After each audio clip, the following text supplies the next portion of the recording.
Two officers pulled a silent black man into the courtroom.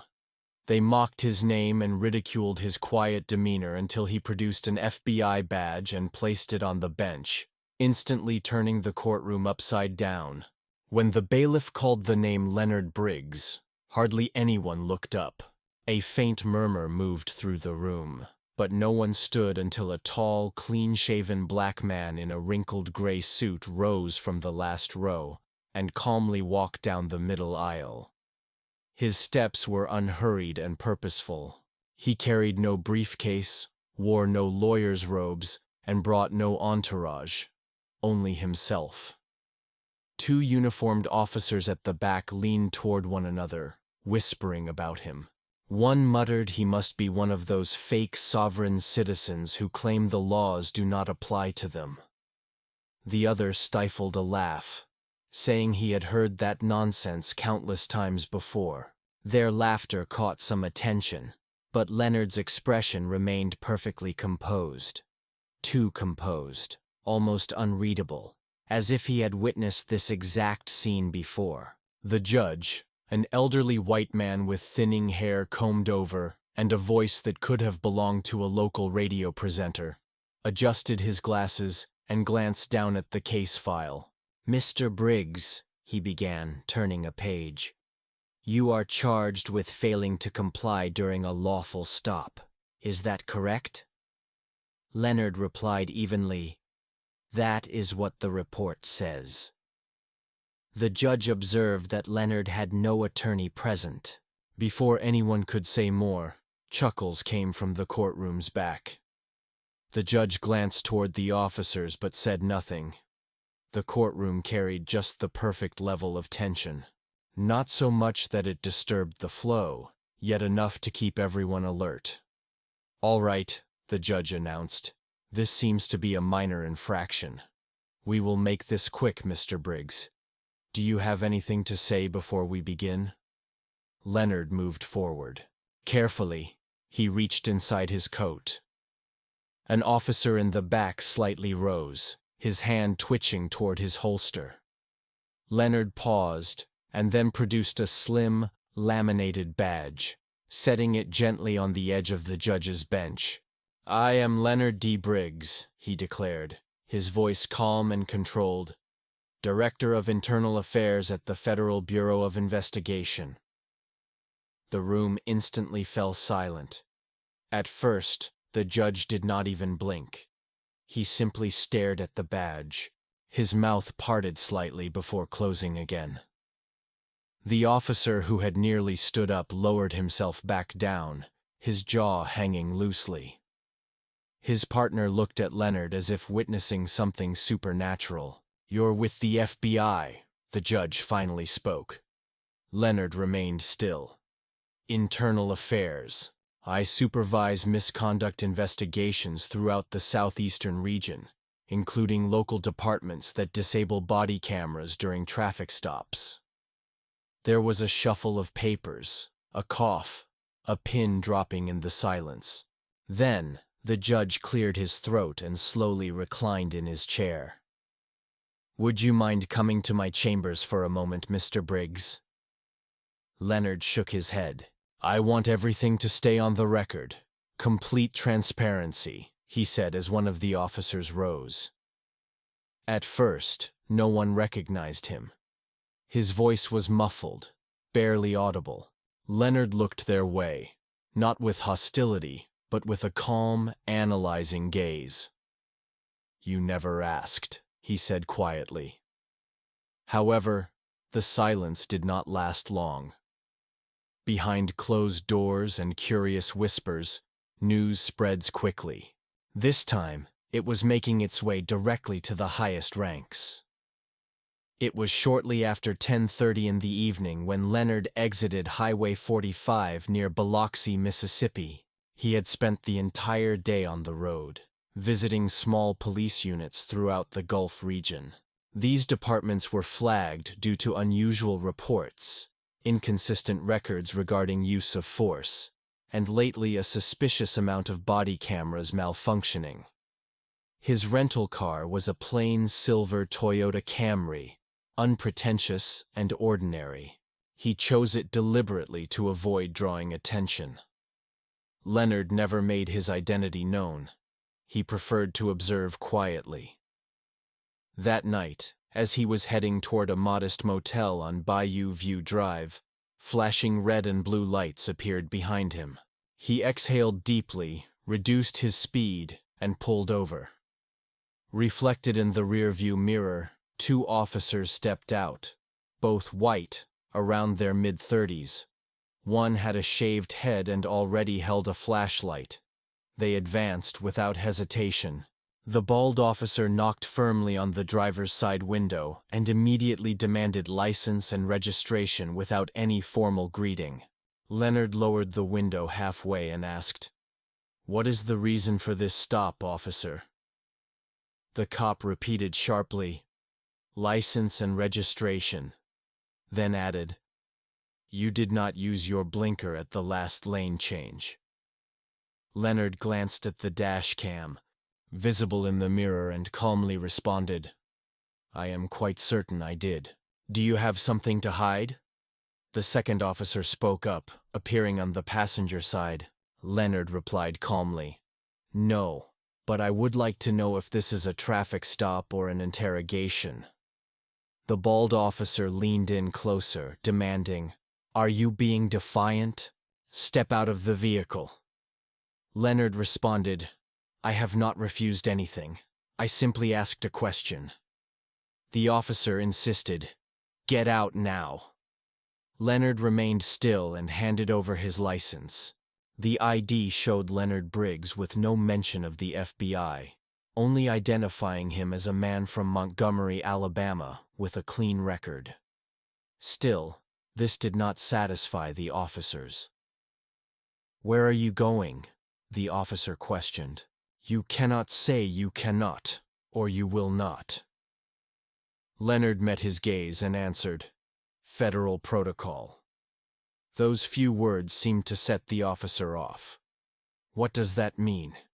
Do you think you are above the law?" he snapped. Leonard stayed silent.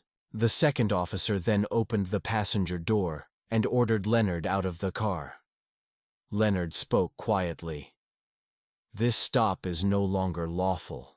But the officers ignored him. Both officers forcefully pulled Leonard from the vehicle. Although he did not resist, they twisted his arm and forced him to the ground, kneeling on his back. One officer cursed loudly, while the other radioed in that Leonard was refusing to comply. Leonard did not yell or beg. He stared ahead at the gravel beneath his cheek, remembering every word spoken. What neither officer noticed was that Leonard had activated a small audio recorder in his coat pocket the moment the lights flashed. A reflex he had developed.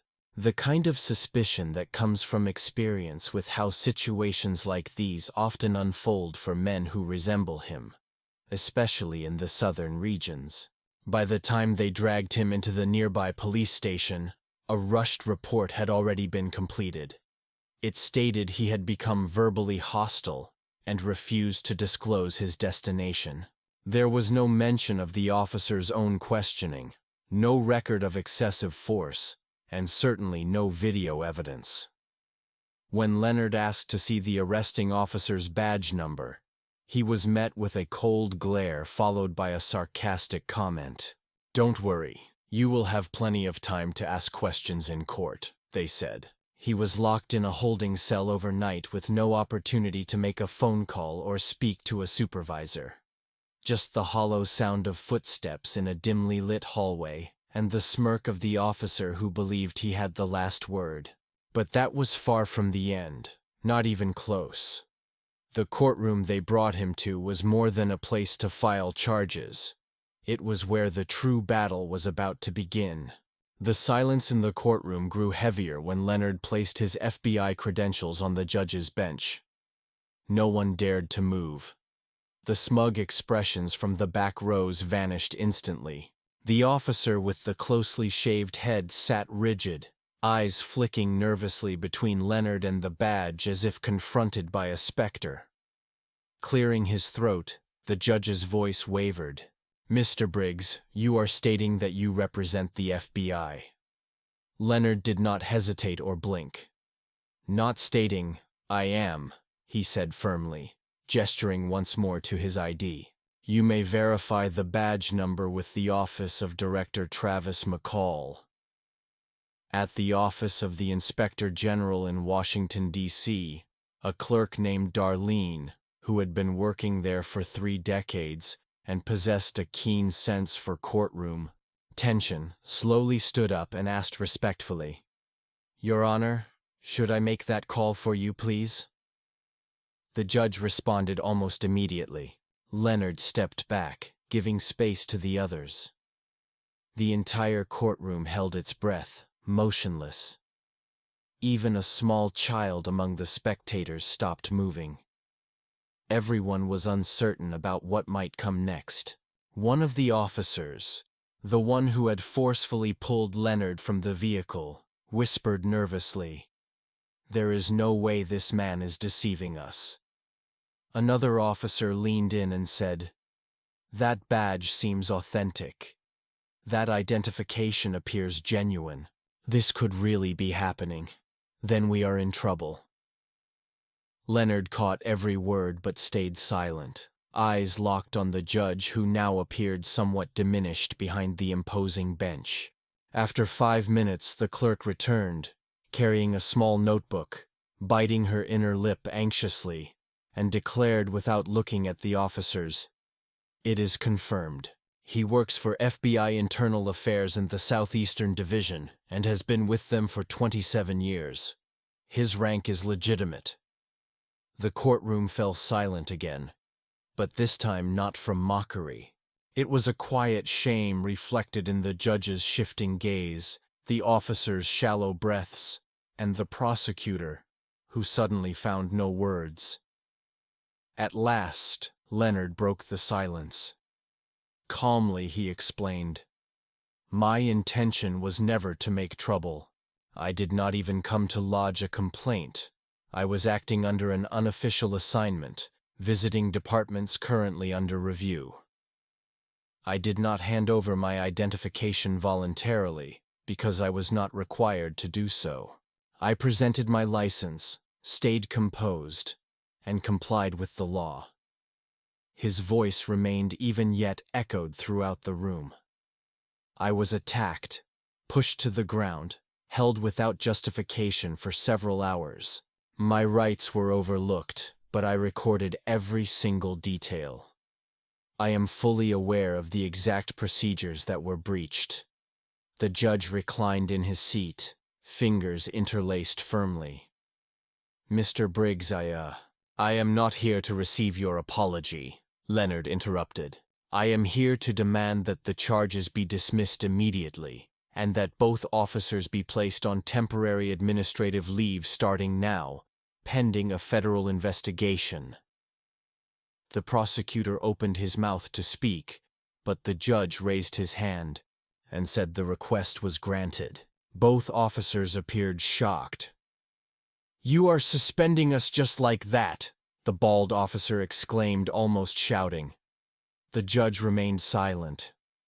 Leonard faced them directly and said, This is not about me. This concerns every individual you have treated as if they were insignificant.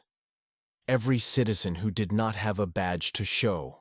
I do, and I still ended up face down in the dirt. One of the officers stepped forward saying, Look, we did not know who you were, all right? Leonard raised his hand to stop him. That is precisely the issue. But Leonard was far from finished, not by any means, because the badge might have quieted the room. But the truth remained hidden beneath reports, falsehoods, and the body camera footage that conveniently was missing. The courtroom cleared rapidly as the audience dispersed. As if they had just seen something dangerous, the 2 officers remained near the exit. Their expressions were shocked, faces pale and uncertain. Neither of them reached for their phones, and neither spoke a single word. They simply stood there, frozen in the awareness that something irreversible had taken place. Outside, the stickiness of a Mississippi morning clung to everything. Leonard did not hesitate. He walked directly to his rental car, sat behind the wheel, and finally exhaled slowly. He was not fond of moments like these. They brought no satisfaction, only weight, because they meant someone had failed once again. At the small department just down the road, Sheriff Ricky Halburn sat at his desk when the call arrived. "FBI," he said, holding the phone to his shoulder. "That was the FBI?" His deputy, Tamara Wells, stood near the door with her arms crossed and an unreadable expression. She had already reviewed the arrest report, and something about it never felt right. "Yes, sir," came the voice on the line. "Leonard Briggs from Internal Affairs." Ricky rubbed his forehead wearily. "Are you telling me that 2 of my men arrested a federal agent and dragged him straight into court without verifying his credentials?" "Yes, sir," the voice confirmed. He slammed the phone down and looked at Tamara. "Why in the world didn't anyone inform me he was with the FBI?" She raised an eyebrow and replied calmly, "Perhaps because he was not treated as one." Meanwhile, at the courthouse, the judge held a discreet meeting behind closed doors. There were no recorders, no minutes, just hushed voices, flushed faces, and a deep unease about what might be revealed once the media caught wind of the story. Meanwhile, Leonard was already settled in the motel, sitting on the bed with his laptop open and a secure call buzzing softly. The voice at the other end spoke with calm clarity, yet no hesitation. "Are you okay?" Leonard answered, "I'm fine, but they are not." The other side explained the situation thoroughly. Stopping the aggression, the body cameras that never activated, the overnight detainment. The voice sighed deeply, revealing this was not the first complaint from that department. "No, there have been 3 others reported within the last 18 months, all dismissed. 1 complainant moved out of state." Leonard responded, "Then let's formalize this and begin the inspection."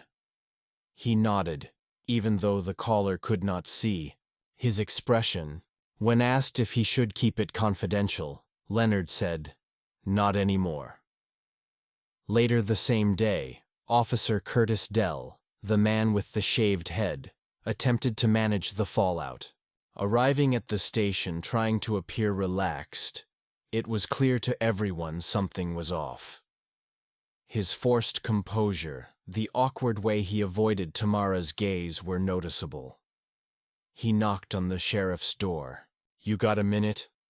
Ricky, not lifting his eyes, replied, "Make it quick." Curtis tried to explain.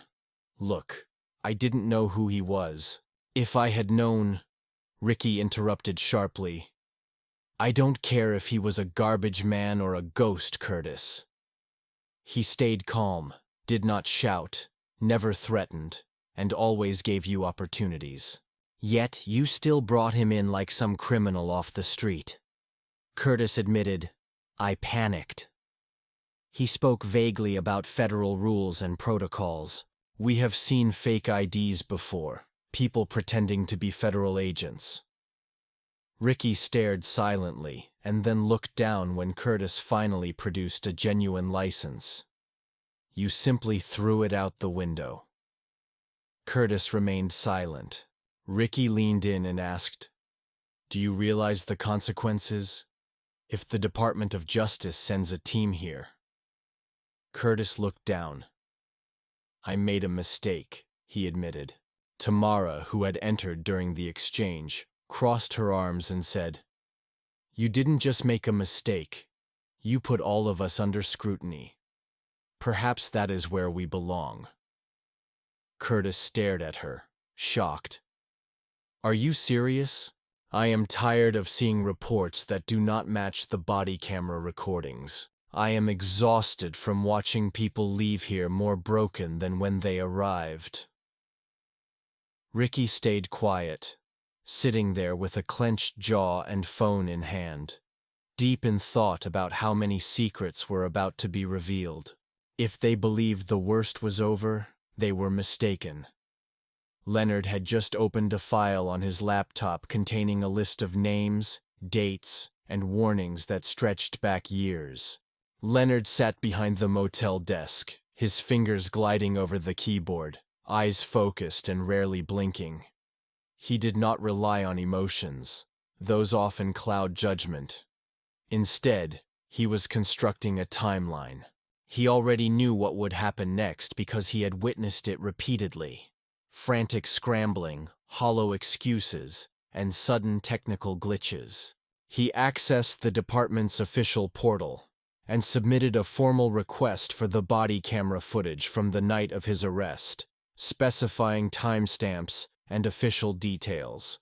Not even an hour later, he received a brief defensive email stating, "We regret to inform you that the body camera footage from the incident on May 14th is unavailable. The system was offline due to a technical glitch. Currently, the maintenance records are being examined to identify the cause of the malfunction." Leonard reclined in his chair and exhaled sharply through his nose. It was not a sigh, but rather an acknowledgement of a familiar pattern. Another red flag added to a folder that was rapidly expanding. He reached out to the Department of Justice's Regional Evidence Coordinator and asked for a cross-reference on the police body camera software. Within 10 minutes, the information arrived. According to the analyst reviewing the logs, 6 outages had occurred in the past 10 months. They always happened during stops involving Black or Latino drivers. There had never been a single incident during training exercises or traffic stops with white drivers. Leonard did not show any reaction, but carefully noted the details. Back at the precinct, the atmosphere was becoming tense. Officer Dell sat motionless at his desk, staring at his computer screen as if it might shatter under the weight of his thoughts. Opposite him, Tamara scrolled through decades-old archived reports, opening files that seemed untouched for years. She accessed one from December involving a young man who was pulled over just 3 blocks from his home. He alleged mistreatment and filed a complaint because the body camera had malfunctioned.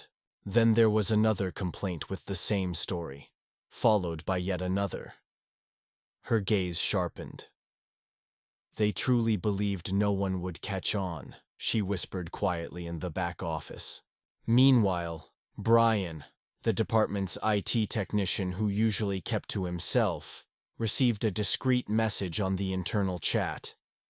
"Hey, check the camera logs from May 14th, Briggs case." Brian hesitated before investigating who had accessed the files prior to their disappearance. He was uneasy about getting involved in such a complicated situation, but his curiosity was stronger than his reluctance. He typed a few commands, traced the activity, and the result appeared almost immediately. Dell was involved not just once but twice after the arrest, once 2 hours later and again the next morning. Additionally, several entry logs were deleted, bypassing any review flags. Brian stared at the screen for a long time, then printed the log and carefully placed it in an envelope. Instead of sending it electronically, he personally walked it over to Tamara's desk. She opened it, her expression hardening. "Thanks," she said softly. Brian said nothing. He turned and left without a word. The following morning, Leonard entered the department wearing the same suit and carrying a small manila folder.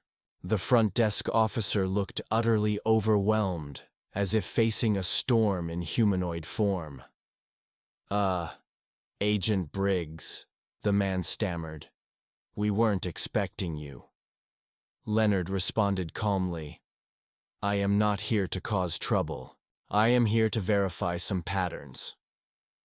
He proceeded straight to the operations area without waiting for permission, and people stepped aside for him.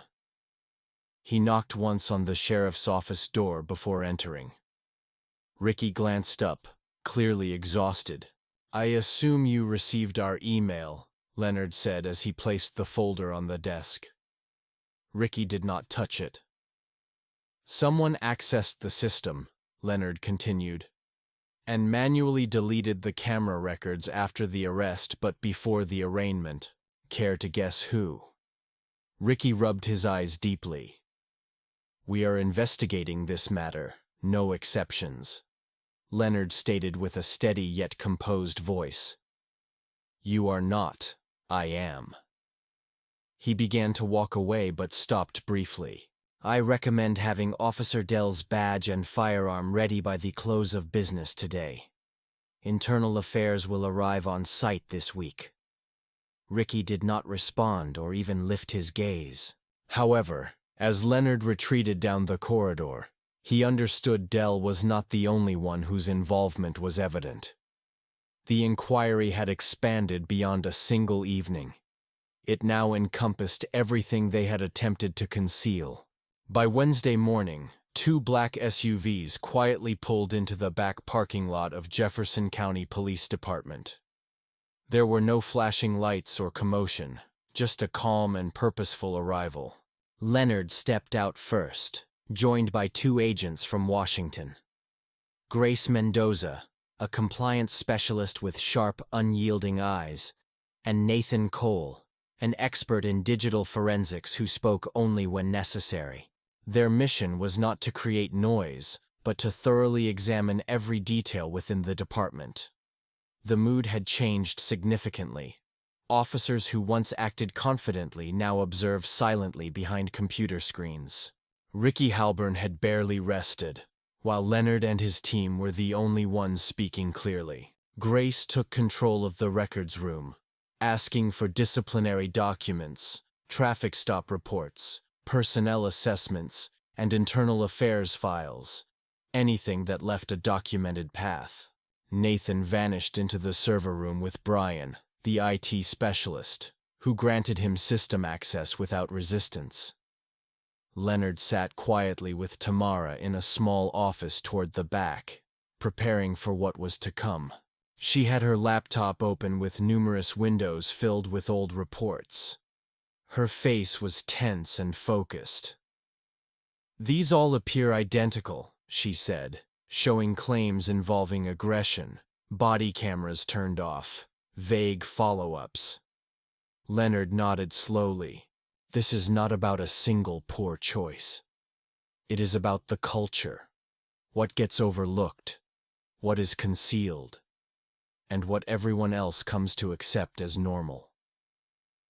She turned the screen towards him. "This is from May of last year. A man stopped after work, claims he was asked to leave the car without any reason. No ticket, no arrest. But the report states he was uncooperative." Leonard scanned the document, noticing the same wording repeated each time. Down the corridor, Grace entered Ricky's office without knocking. "I need your department's training materials on use of force, escalation protocols, and how to operate the cameras." Ricky looked like he wanted to argue but held back. He gestured to a cabinet. "Everything is in there. Take what you require." Grace pulled open the drawers, skimmed the files, and let out a sigh. "This is 4 years outdated." Ricky remained silent. Meanwhile, Nathan was working swiftly. Files were being duplicated, camera logs copied and then erased, videos restored from backup systems unknown to the officers. When he discovered 2 videos marked incomplete, he immediately flagged them. One had audio and came from a patrol car of Mike. It lasted barely a minute but contained enough information. "Do you have anything?" Leonard asked as Nathan handed him the headphones. Leonard listened attentively. The footage was grainy, yet the audio was unmistakably clear. "Where are you going?" "You cannot say you will not or that you cannot. Federal protocol applies. Do you think you stand above the law? The sudden sound of a door opening broke the silence. The quick movement, the scrape of gravel, followed by a low grunt. Leonard glanced up and thought this was sufficient. He walked directly to Ricky's office where Grace was still sorting through folders. Leonard announced, "We are placing a compliance hold. No one from this department is allowed to take part in field operations until the review is finished." Ricky leaned forward, lowering his voice. "You are temporarily shutting us down." Leonard responded, "Dispatch will remain operational, emergencies only. Starting today, your department will operate under federal supervision." Ricky breathed out sharply. "You know what this will do to us." Leonard remained still and said, "Do you know what not acting already caused?" The door shut behind Leonard as he exited down the stairs. Officers avoided making eye contact, even those unfamiliar with him. At the stair base, Tamara met him. "I pulled the complaint logs," she explained. "There is a pattern in the denials. Most reports are labeled unfounded without a single interview conducted." Leonard raised an eyebrow.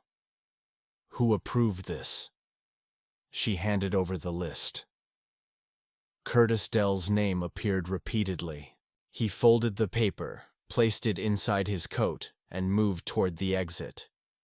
"Good work," he said. Tamara seemed almost stunned. "Do you think it will make a difference?" Leonard paused at the door. "That depends on you." Yet change relied not only on paperwork, but also on how the community would respond. When the truth finally came out, by the end of the week, everyone had no choice but to confront the reality of the situation. By Friday morning, the story had spread beyond the courthouse steps. Local news outlets began covering it, starting with brief segments filled mostly with guesses. FBI agent detained someone wrongly during a stop. Then a grainy video emerged, recorded from the patrol vehicle's microphone, yet unmistakably clear. Accompanying it was a voice reciting federal procedures. That phrase echoed through living rooms, barbershops, and church gatherings. It stopped being just words and turned into a genuine question. What truly happened at the Oakland Cafe? A group of elderly men gathered over steaming cups of coffee, speaking quietly but passionately. One said, "I'm telling you they stopped that man for no real reason." Another argued, "They thought he was simply another person to intimidate." Another responded, "If he didn't present ID, yes, but he did, and his license was spotless. Even if he hadn't, it's not how anyone should be treated, no matter who they are." Meanwhile, on the other side of town, parents met informally in a small community hall on Jefferson Avenue after school. Exhaustion weighed heavily on them. They were tired of constantly advising their children on what to say and how to behave if ever stopped. Tired of explaining that showing respect did not guarantee safety. By late afternoon, a town hall meeting was organized quickly, filling the room beyond capacity. People arrived tense, some furious, others bewildered, and many simply seeking clarity. The mayor, an elderly white man named Harold Lanning, stepped up to the microphone with shaking hands.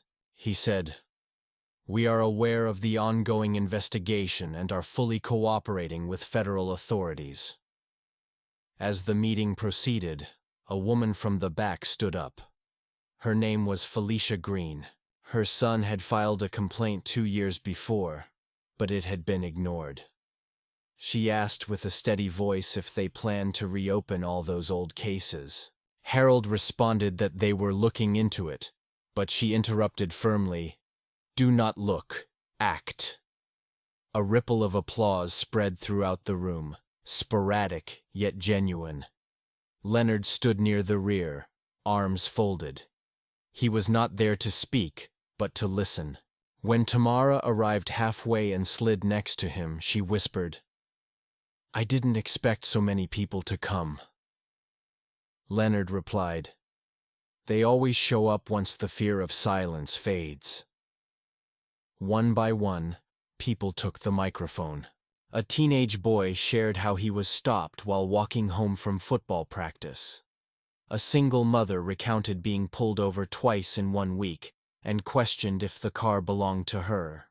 An elderly man revealed a story unheard before about being stopped, handcuffed, and released without explanation in 1989 simply because.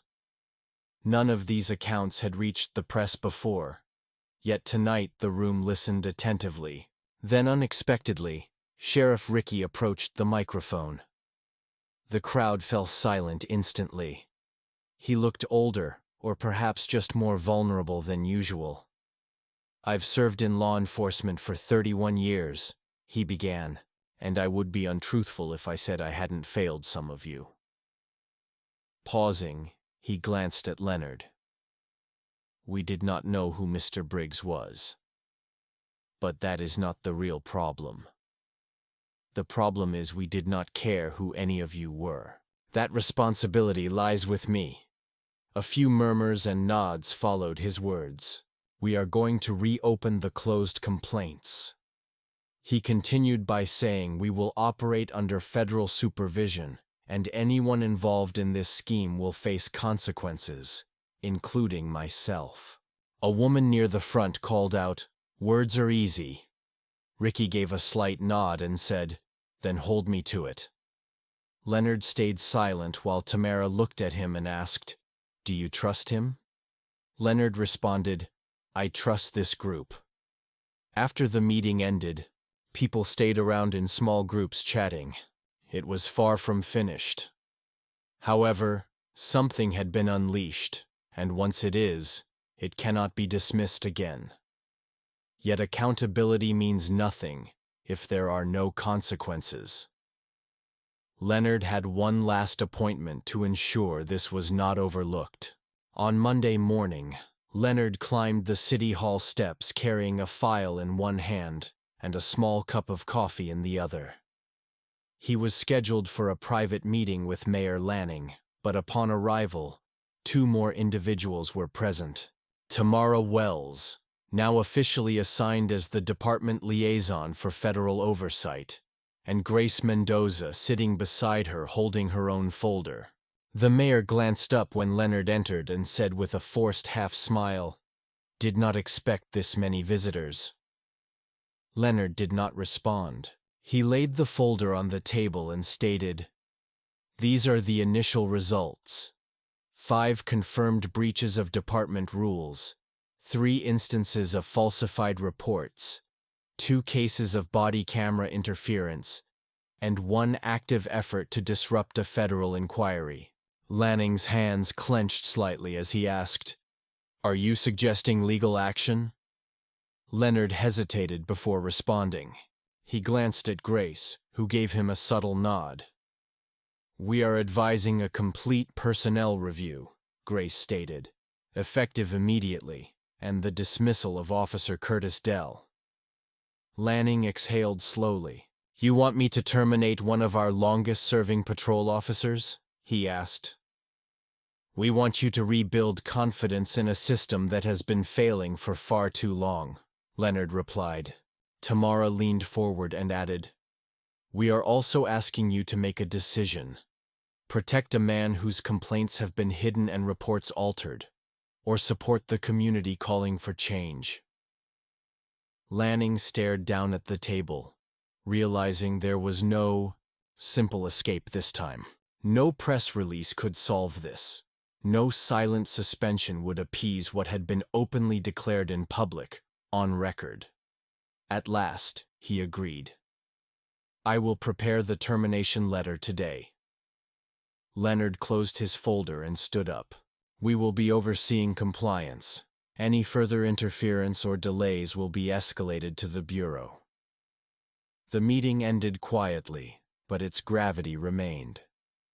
As Leonard stepped outside, he did not head straight to his vehicle. Instead, He wandered through the nearby plaza. People were out, some shopping, others sitting on benches, acting as if this were an ordinary day. At one corner, he noticed a small group of high school students. One boy wearing a blue hoodie gave Leonard a slight nod. It was just a nod, but unlike any he had seen before.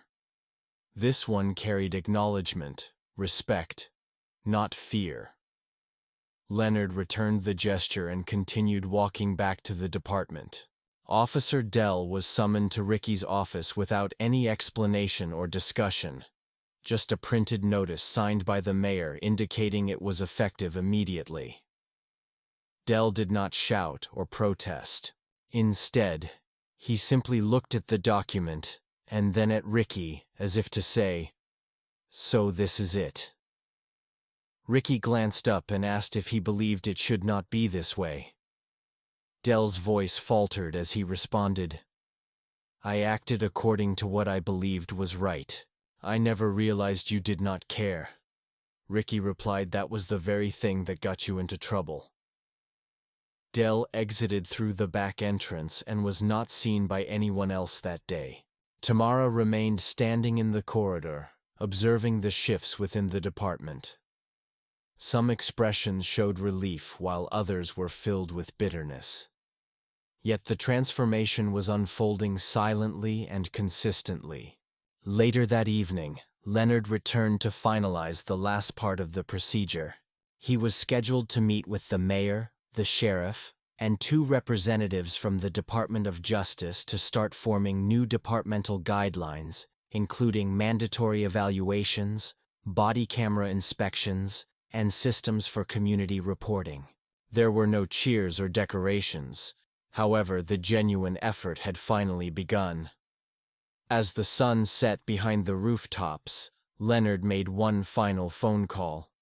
His tone was weary yet composed when he said, "Send me the next location." After a brief pause from the other side, he confirmed it had already been sent. Before packing up and leaving, Leonard took a moment to reflect. He thought not about the badge he wore, but about how easily people forget that respect is not connected to what you wear, what vehicle you drive, or whether you have a group following you. Respect comes from what you do when no one is watching, and the person you decide to become. When society expects the worst, sometimes the true lesson is not found in the clamor.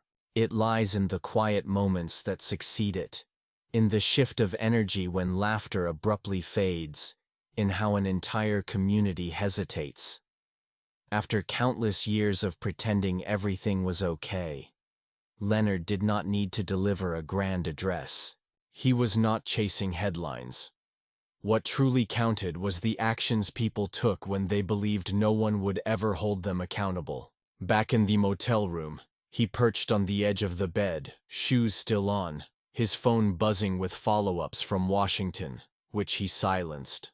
Not out of rebellion, but because he needed a brief pause, a tiny moment to reaffirm why this cause still mattered even after many years. Not driven by a desire for personal justice, because that was never the focus. It was about those who did not carry badges. The child walking home from practice confused at being asked to empty their backpack. The mother stopped late at night watching her toddler cry in the back seat as an officer searched her trunk without reason.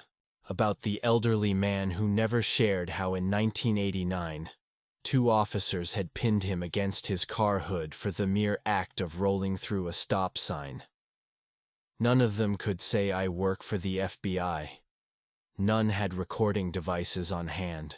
They simply went home or did not. What Leonard accomplished in that courtroom was not about demonstrating power, but wielding it rightly, quietly, deliberately, without anger, without ego, yet with clear intent. Respect does not have to be loud. It is not earned by uniforms or titles.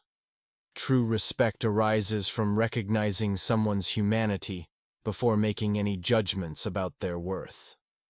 People laughed when Leonard entered that courtroom because of his appearance and the assumptions they made. However, that moment did not define him. It revealed those people instead. What happened next was more than just an investigation. It became a reflection of the department, the town, and the entire system. Broken systems cannot be repaired by pretending everything is fine. Healing begins by listening to the voices that have been overlooked, holding individuals accountable, and refusing to allow another person's story to fade into a file labeled unfounded. If you have ever been underestimated, remember this. Your silence is not a sign of weakness, and your calmness is not a surrender. Often, the quietest person in the room carries the heaviest burden. If you find yourself able to speak up, whether for yourself or someone who cannot, understand that the badge does not make the person. Actions do. Leonard Briggs was not a hero, nor did he have to be. He simply needed to do his work with integrity and dedication. In a world where that is becoming rare, that is already enough. If this story touched you even slightly, do not let it end with the video. Share it, discuss it, ask difficult questions, and hold your community to a higher ideal. If you have not yet subscribed, please do so now because stories like this are not just fiction. They serve as important reminders, and we need more of them.